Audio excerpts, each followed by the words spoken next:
Tea கடை kitchen சொந்தங்களுக்கு வணக்கம். இன்னைக்கு ரொம்ப நாள் எதிர்பார்த்து காத்துக்கிட்டு இருந்த சிறுதானிய பிரியாணி எப்படி வீட்டில் போடலாம் அப்படின்னு தான் பார்க்க போகிறோம். நார்மலாக நம்ம வீட்டில் பிரியாணி பாஸ்மதி அரிசி, சீரக சம்பா அரிசி வச்சு போடுவோம். ஆனால் இந்த சிறுதானிய பிரியாணி பார்த்தீங்கன்னா வேறு லெவல் டேஸ்ட்டுங்க. உங்கள் வீட்டில் இருக்கிறவங்களுக்கு இந்த மாதிரி ஒரு தடவை போட்டு கொடுத்தீங்கன்னா அடுத்தடுத்து கேட்பாங்க. அந்தளவுக்கு ஒரு சூப்பரான டேஸ்ட்டில் இருக்கும்.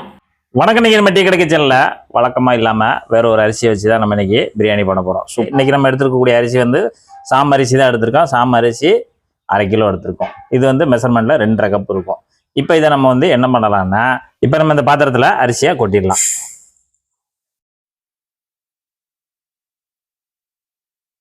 அதாவது கழுவுறதுக்கு தகுந்தாப்புல தண்ணி ஒரு 2 தடவை நல்லா அலசி எடுத்துடலாம்.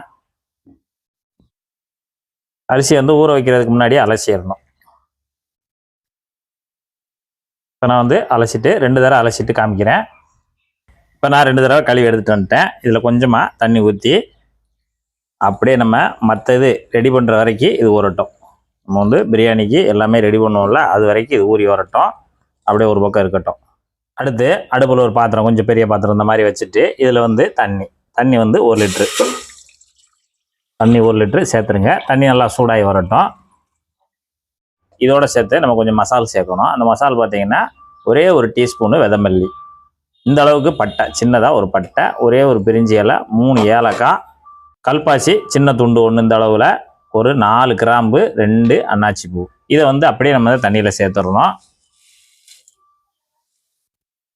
சேர்த்துட்டு ஒரு 1/2 டீஸ்பூனு சீரகம், ஒரு 1/2 டீஸ்பூனு சோம்பு சேர்த்துட்டு மல்லியில் வந்து நல்லா அந்த தண்டு பகுதியாக இருக்கும்ல, அதில் கொஞ்சம் நல்லா இந்த மாதிரி சும்மா ரஃபாகவே வெட்டி போடுங்க, ஒன்றும் பிரச்சனை இல்லை. அது எல்லாத்தையும் உள்ளே சேர்த்துருங்க. அதேமாரி புதினாவும் கொஞ்சம் இந்த அளவில் கொஞ்சம் இலையாக கட் பண்ணி அதையும் உள்ளே சேர்த்துருங்க. இப்போ மொத்தமாக இந்த தண்ணியில் நல்லா வெந்து வரணும்.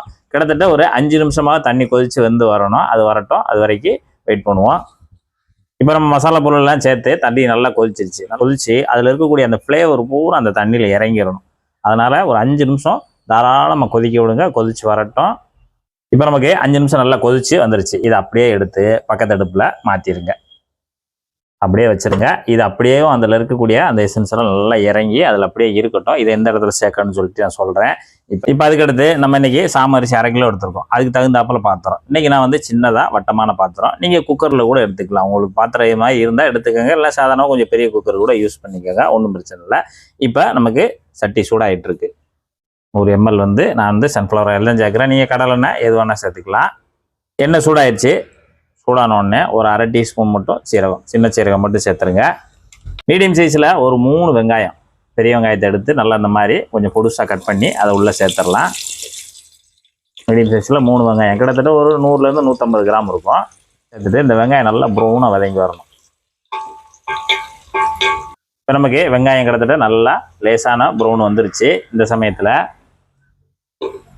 ஒரு 2 டீஸ்பூனு இஞ்சி பூண்டு பேஸ்ட்டு, 2 சேர்ந்தது 2 டீஸ்பூனு சேர்த்துட்டு லேசாக ஒரு 1 நிமிஷம் மட்டும் கலந்து கொடுங்க.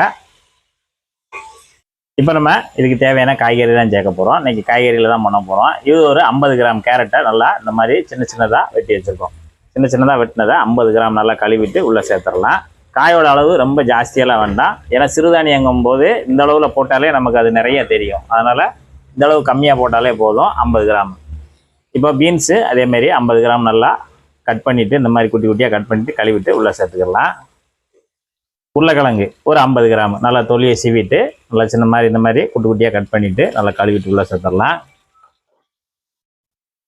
இப்போ வந்து இது பட்டர் பீன்ஸு, நான் வந்து இன்றைக்கி பட்டர் பீன்ஸ் தான் சேர்க்குறேன். இதை உரிச்சிட்டு சேர்த்துருக்கேன் நான் 50 கிராம், அதையும் உள்ளே சேர்த்துருக்கேன். நீங்கள் பச்சை பட்டாணி இருந்தால் சேர்த்துக்கலாம், இல்லைன்னா பச்சை பட்டாணி காஞ்சதாக இருந்தால் நல்லா ஊற வச்சுட்டு கூட இந்த இடத்துல நீங்கள் சேர்த்துக்கலாம். 2 பச்சை மிளகா, 2 அக்கு இருந்தது, பெரிய சைஸாக இருக்கிறதுனால 2 போட்டிருக்கேன். சேர்த்துட்டு இதோட நல்லா வதக்கி கொடுத்துடலாம். நம்ம ஒரு 2 நிமிஷம் மட்டும் இந்த காயை வதக்கி கொடுத்துருங்க. மஞ்சள் தூள் ஒரு 1/4 டீஸ்பூனு, காரத்துக்கு ஒரு 1/2 டீஸ்பூனு தனி மிளகாத்தூள், நீங்கள் காரத்துக்கு தகுந்தாப்பில் சேர்த்துக்கோங்க. இந்த அளவுக்கு இது சரியாக இருக்கும். இப்போ போட்டு நல்லா லேசாக அந்த எண்ணெயிலேயே கலந்து விடுங்க. இப்போ எல்லா காய்கறிகளையும் சேர்த்து மொத்தமாக கலந்து கொடுத்துருங்க.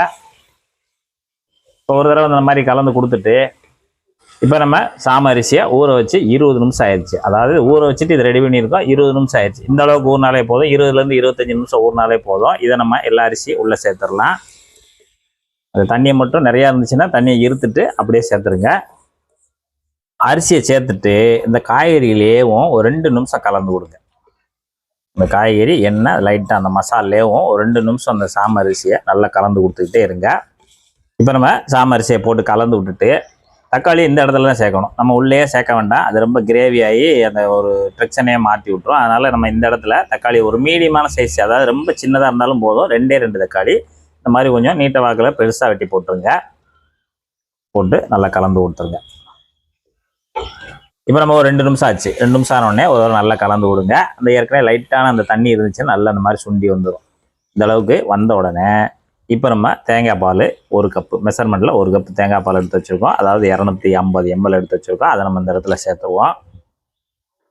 சேர்த்துட்டு கலந்து கொடுங்க. அடுத்து இப்போ சைடில் வந்து நம்ம மசாலா தண்ணி ஏற்கனவே நல்லா 5 நிமிஷம் கொதிக்க வச்சுருந்தோம்ல, அந்த தண்ணியை வந்து இந்த மாதிரி இரும்பு ஜல்லடையில் வச்சு வடிகட்டி தான் ஊற்றணும். மசாலாவோடு ஊற்றிட வேண்டாம், வடிகட்டிட்டு சேர்த்துக்கோங்க. இப்போ நம்ம மெஷர்மெண்ட்டில் சொன்ன தண்ணி அதை அப்படியே சேர்த்தாச்சு. சேர்த்துட்டு கலந்து கொடுத்துருங்க. இப்போ இந்த பிரியாணிக்கு நம்ம வந்து தண்ணியோட அளவு பார்த்தீங்கன்னா மொத்தம் வந்து 1/2 கிலோ அரிசி, அதாவது 2.5 கப் அரிசி எடுத்துருக்கோம்.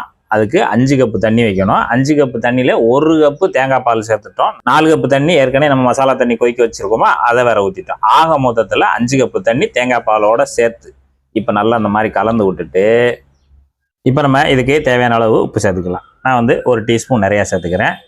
தூள் உப்பு தான் சேர்க்குறேன். இப்போ நல்லா கலந்து கொடுத்தாச்சு. இப்போ ஒரு மூடி போட்டு நல்லா வெந்து வரட்டும். இப்போ நம்ம அந்த மசாலா தண்ணி ஊற்றி கொதிக்க ஆரம்பித்து ஒரு 5 நிமிஷம் ஆச்சு. நீங்கள் இடையில கொஞ்சம் கொஞ்சமாக லேசாக அப்பப்போ கலந்து கொடுத்துக்கிட்டே இருங்க.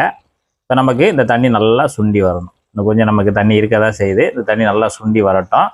இப்போ நமக்கு தண்ணியெல்லாம் நல்லா சுண்டிடுச்சு. தண்ணியெல்லாம் சுண்டி இந்த அளவுக்கு ஆன உடனே இப்போ நம்ம அடுப்பை வந்து ஃபுல்லாக சிம் பண்ணிடுங்க. சிம் பண்ணிவிட்டு இப்படி ஒரு ஆகாத தோசைக்கல்லை எடுத்து வச்சுட்டு மேலே வந்து நம்ம ரெடி பண்ண இந்த சாமை அந்த பிரியாணியை மேலே வச்சுட்டு இப்போ நம்ம தம் போடுறதுக்கு முன்னாடியே கொஞ்சமாக மல்லி இலை கொஞ்சம் தலையாக லேசாக எடுத்து தூவி விட்டுருங்க. நெய் ஒரு 3 டீஸ்பூனு தாராளமாக விட்டுக்கலாம். ஒரு 4 டீஸ்பூன் கூட விட்டுக்கலாம். இப்போ நம்ம ஒரு வாழை இலையை அப்படியே உள்ளே கவர் பண்ணிடுங்க. அப்படியே மூடிடுங்க. மூடிட்டு மேலே வந்து இந்த மாதிரி ஒரு வெயிட்டுக்காக தான் வச்சுருக்கோம். நம்ம அதுவும் வெறும் பச்சை தண்ணியில் வேறு ஒன்றும் கிடையாது. சும்மா வெயிட்டுக்காக ஒரு பாத்திரத்தில் தண்ணி ஊற்றி வச்சுருக்கோம். நீங்கள் வேறு ஏதாவது சாதாரணமான கல் அந்த மாதிரி எது இருந்தால் கூட நீங்கள் வெயிட்டுக்காக வச்சுக்கலாம், ஒன்றும் பிரச்சனை இல்லை. 10 நிமிஷம் அதாவது கீழே வந்து சிம்மில் தான் இருக்கணும். 10 நிமிஷம் அப்படியே நமக்கு தம் ஆகி வரட்டும். இப்போ நமக்கு தம் வச்சு 10 நிமிஷம் ஆச்சு. இப்போ நம்ம தம்மை ரிலீஸ் பண்ணிக்கலாம். இப்போ ஸ்டவ் ஆஃப் பண்ணிடுங்க. ஃபுல்லாக ஸ்டவ் ஆஃப் பண்ணிவிட்டே நம்ம உழைக்கலாம். நம்ம வந்து அந்த அரிசி மாதிரி நமக்கு டைம்லாம் ரொம்ப எடுக்காது. 10 நிமிஷம் தம் இருந்தாலே போதும். சூப்பராக ரெடி ஆயிடுச்சு. இப்போ நம்ம தம்மை உடைச்சிக்கலாம். சூப்பராக ரெடி ஆயிடுச்சு.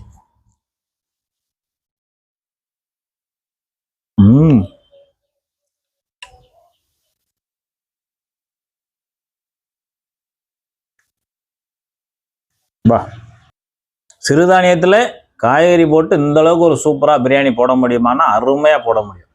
இதே மெத்தடில் இந்த மெத்தட் மாறாமல் நீங்கள் ஒரு தடவை ட்ரை பண்ணி ஒரு சாம அரிசியில் பிரியாணி செய்து சாப்பிட்டு பார்த்துட்டு எப்படி வந்ததுன்றதை கமெண்டில் சொல்லுங்கள். நன்றி.